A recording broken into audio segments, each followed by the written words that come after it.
Everyone, welcome to yet another video from Grassroots Education. In this video, you're going to learn 25 phrasal verbs with meanings and example sentences.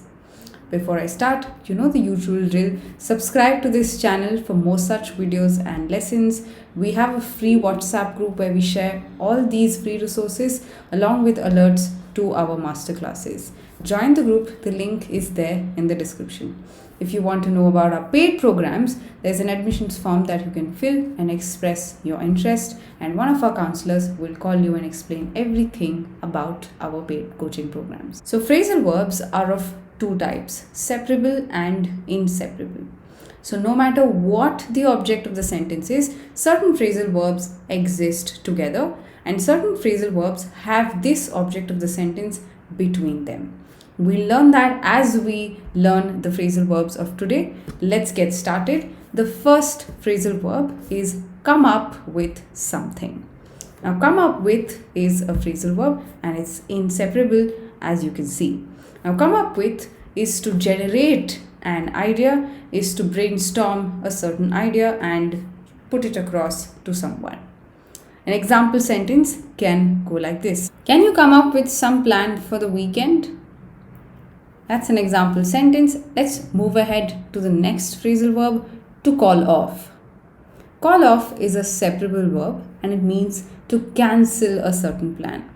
Let's look at an example sentence and you will understand what exactly I mean by separable. Did you call the meeting off by any chance? I was not able to see any members online. So now that you've understood about separable and inseparable phrasal verbs, I'm just going to go ahead and give you meanings and examples of the further verbs that I have, and you're going to tell me whether they are separable or not.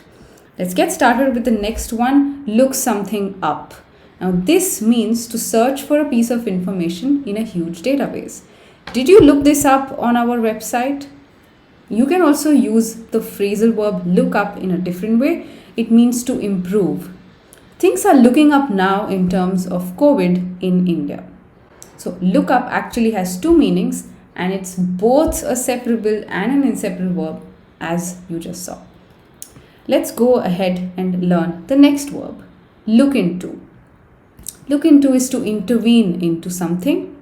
An example sentence can go like this. Let me look into this matter. I'm pretty sure my staff didn't misbehave with you. Moving ahead to the next phrasal verb, get along with something or someone. This means to be friendly or to be able to become friends with people easily. I usually don't get along with extroverts. That's an example sentence. Moving ahead to the next phrasal verb, turn something down is to reject a job offer of sorts. An example sentence can go like this. She turned the job offer down because she wasn't able to manage the work schedule. The next phrasal verb, make up for, is to compensate for a lost time in the past. This lockdown has made up for the lost time with my family. The eighth one is put up with, is to actually have a brave face and bear something that you don't like. I put up with my annoying neighbors every day. The next phrasal verb is take off. Now this has many meanings. I'm just going to focus on one of them. Take off is to leave a place without giving a prior notice. She took off after the meeting immediately. It must be an emergency. The next phrasal verb is get away with. This is to escape a sort of punishment or a crime. An example sentence can go like this.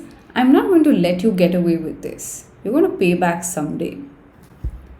The 11th phrasal verb is fall out with someone. Now this is a fight or an argument that you have. An example sentence can go like this. My best friend and I were very close, but recently I had fallen out with her. The next phrasal verb is give in. Give in is to finally agree after refusing for a long time. Now that I know how this process works, I think I'll finally give in and work the same way. The next phrasal verb is go back and forth, which means to oscillate on a certain idea so many times and not make a decision.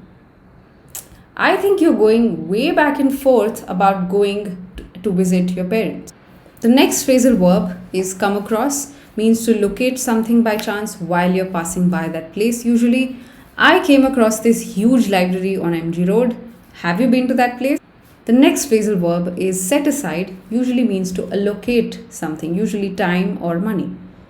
I have set aside some time to speak to my students today. Run into is to meet someone by chance, someone that you didn't expect you will meet. I ran into an old school friend the other day. It was unbelievable. The next phrasal verb is come down on and means to punish someone severely. My boss is coming down on me unnecessarily. I don't know what I did. Coming to the next word now, keep up with. Keep up with is to deal with something and try and understand with something. I'm still trying to keep up with the pace of his speech. I really can't understand what he's speaking. The next phrasal verb is look forward to, is to eagerly wait for something to happen. An example sentence goes like this: I really look forward to watching this movie. The next phrasal verb is think over, usually used to denote the time that you use to decide something. For example, you can think this idea over and let me know if this works. The next phrasal verb is get back at, usually a revenge of sorts. Why are you getting back at me? I did not do anything to you. The next phrasal verb is run something by someone, usually give an update to someone about the happenings. Can you run this by me in the evening? Your boss asks you for a report and he or she would say, can you run this by me in the evening? The next phrasal verb is cater to, is to address someone's needs a certain way.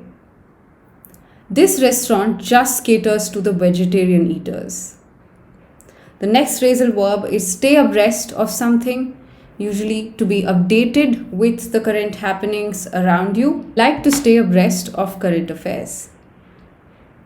The next phrasal verb is look after, is to take care of something or be responsible for something.